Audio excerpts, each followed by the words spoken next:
Hey, in this video I will cover footwear regulations in the European Union.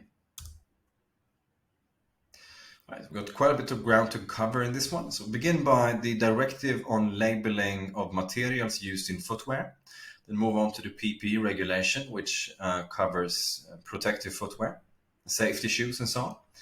Look into the REACH regulation, various substance restrictions, the GPSD, EM standards, and finally the directive on packaging and packaging waste, which covers packaging for footwear. Okay, let's look into the material labeling requirements then. So this directive, the Directive 9411 EC, it sets requirements in the way that you have to communicate the materials used to manufacture the shoe. Okay, so in terms of the upper parts, the lining and the sock, and the outer sole. So it specifically covers these three components. And this is a screenshot directly from the directive. As you can see here, they provide a pictogram and they provide a written indication. In this case, what we're seeing here, as you can read in the top left corner, this is a pictogram for the upper part. And here you can see the written indication used for the upper part. So you can't use any way to describe this. You need to use the exact terminology or the exact word for the respective European language you can see here, okay? So in English, that's upper. That's no surprise. Okay, let's move on to the next part, which is the lining and the sock. Again, we have a pictogram and we have a written indication. Lining and sock, as you can see here. And for the other European languages. And finally, the outer sole. So you've got a visual representation and a written indication. Now, this is then to be combined with one or more material pictograms. And the ones that they provide, at least in the version that we use as a source, is the following. So A, B, C, and D. That's leather, coated leather, textiles, and they define that as natural textile materials or synthetic or non-woven textile materials, which could be everything from canvas to nylon, polyester, and so on. And then we have other materials. So this is very important. This is really the key to understand the directive, that you must identify the respective material for the respective part of the shoe, because that can, of course, be different. The top and the lining, the upper and the lining may be different. Well, it is usually different from the outer sole, for example. Okay. These labeling requirements don't cover all footwear. The directive mentions that protective footwear is exempt. And, well, a reason that may be the case is because protective footwear is covered by the Personal Protective Equipment Regulation. And we already have a video that goes into detail about on the PPE regulation. But in short, what I can say is that the PPE regulation is a so-called CE marking directive. This means that if you're selling protective footwear, then it must carry the CE mark, and you need traceability. This means traceability is information about the company selling the product, product name, model number, batch number, to be able to track defective batches and so on. This must be present. And as is the case with other so-called CE marking directives, so products covered by a regulation or directive that covers CE marking, it must also come with certain documentation, and I'm referring to the Declaration on Conformity, technical documentation, and also written instructions in cases when that's necessary. Something that's very important to understand when it comes to the PPE regulation is that different types of PPE in terms of categories. So it's category 1, it's category 2, and category 3. Now, it's category 1, at least if I remember correctly, the category 1 does not require the involvement of a notified body. This means that essentially it's about self-certification. Doesn't mean that you're exempt from testing, but you could go to a testing company that's not a notified body.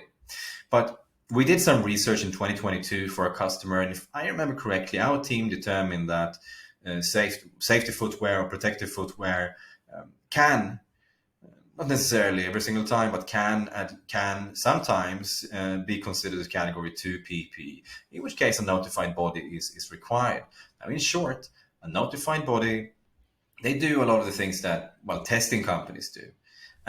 They are a designated company that is accredited, if I can use that term, to certify and test, in this case, PPE products. Okay, it can be the case that, let's say in Finland, SGS is the notified body for protective footwear, or for PPE as a whole, I believe. So if I want to sell protective footwear in the EU, I can't just take this to any. I can't take my footwear to any testing company. Instead, I have to go to a designated notified body to submit samples. They need to test those samples to verify technical compliance, meaning safety, that my protective footwear is adequately protecting the wearer, of course. And they must also review my documentation, the DOC, the technical documentation, and so on. All right. So that's really what it comes down to.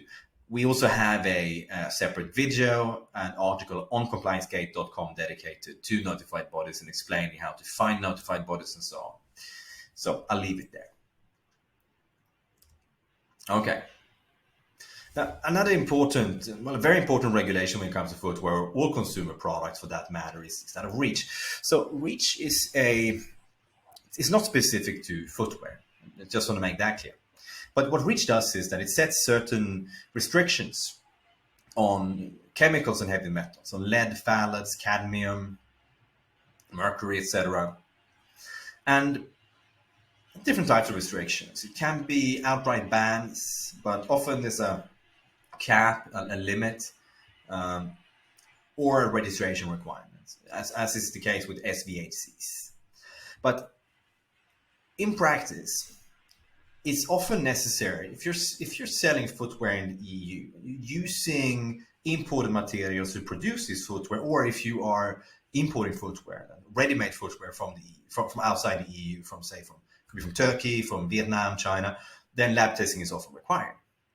Why is that so? Well, in theory, you should be able to rely on pre-existing test reports. Ask your supplier, hey, can you just send me over a REACH test report? The problem is that the supply chain is not really working that way. Now, if you have experience in the footwear industry, you will know that many suppliers simply don't have any data on chemicals. They don't have any substance test reports or anything for that matter proving that all the materials they are using are compliant. They may have it in some cases, but not always. And if they do, they often provide outdated test reports. So what this means is that you often need to approach a third-party testing company like SGS, Kima, Intertech, and so on, and have them actually verify if the materials used to produce your footwear, could be leather, textiles, and so on, laces, etc., outer sole, are compliant with REACH. And I will say that when it comes to footwear, the compliance risks can be fairly high. What this means is that materials used to manufacture footwear can and do contain restricted and banned substances under REACH. It's not unheard of. If we look at, say, leather, you can often find, often, I don't have data, but it's not extremely rare that leather fails testing because it contains high amounts of certain heavy metals, lead, chromium, mercury, etc. And maybe these are traces from the treatment, from the tanning process or something like that, or it's maybe an applied coating, or that could also be a potential risk. The same thing goes for certain phthalates, DHP, and so on. Phthalates is a group of plasticizers which are also covered by REACH. Again, can be found in certain coatings, in plastics, and so on. So you should definitely not assume that materials used to manufacture footwear are by default REACH compliant. And oftentimes you simply cannot obtain pre-existing test reports from suppliers outside the EU, which is why third-party testing is often required. Okay, now let's move on. Right, so then we have the GPSD. Now, the GPSD, it covers, essentially states that all consumer products sold in the EU must be reasonably safe, even those that are not covered by product-specific regulations or directives. So if you're selling non-protective footwear, it doesn't mean that safety is irrelevant, because you still have to consider the GPSD. Now, again, it outlines very broad principles concerning product safety, that all products must be safe for the consumers. It must be reasonably safe to use. What does that mean when it comes to footwear? Well, outer soles shouldn't be slippery. You shouldn't fall and break your back. There are risks, of course. Heels should not snap and break. That could, of course, be very dangerous. And I believe that could be, it's possible that could be the basis for a recall. This in turn is based on the concept that the language you use in the directive is that presumption of conformity with the GPSD is based on you following certain standards. And these could be harmonized standards under the GPSD or non-harmonized standards, meaning EN standards, which are not referenced under the GPSD. And I will get to that in a bit. And other than that, you also have to take labeling requirements into consideration. They're fairly basic, but the GPSD does cover producer identity. That concerns, well, that would be the company name, importer, manufacturer. I think both are covered, and the identity of the product itself, product name, model number, and so on, and also traceability. And they also state that testing is some sort of sample testing is necessary. I don't think they explicitly say that third-party lab testing is mandatory, but in practice, that's often what you have to do. All right, let's look into a few standards related to footwear. Now, these are just a few examples, and I in all honesty, cannot remember if these are harmonized on a GPSD, but it doesn't really matter in this case. As you can see, not all of these are necessarily related to safety. It could be about performance, could be about quality, but it is up to you as a brand owner, as an importer or manufacturer, to identify the EN standards that are either harmonized or non-harmonized, and decide which ones are relevant to your product. Right, that's the safety aspect of footwear for non-protective footwear. All right, then we have the directive on packaging and packaging waste, and again, this is not specific to footwear, but to packaging for consumer products in general. And this is a fairly long and complex directive. I'm not going to go into detail here, but what I can say is that you have to take the heavy metals restrictions into consideration. And while packaging is also covered by REACH, but for some reason they also have separate heavy metals restrictions under this directive. And something that's increasingly more important now is that of extended producer responsibility, which means that additional labeling can be required, such as the green dot. You may have to, you likely need to register with a producer responsibility organization and contribute financially to the collection and recycling of the packaging. It's not a lot of money though.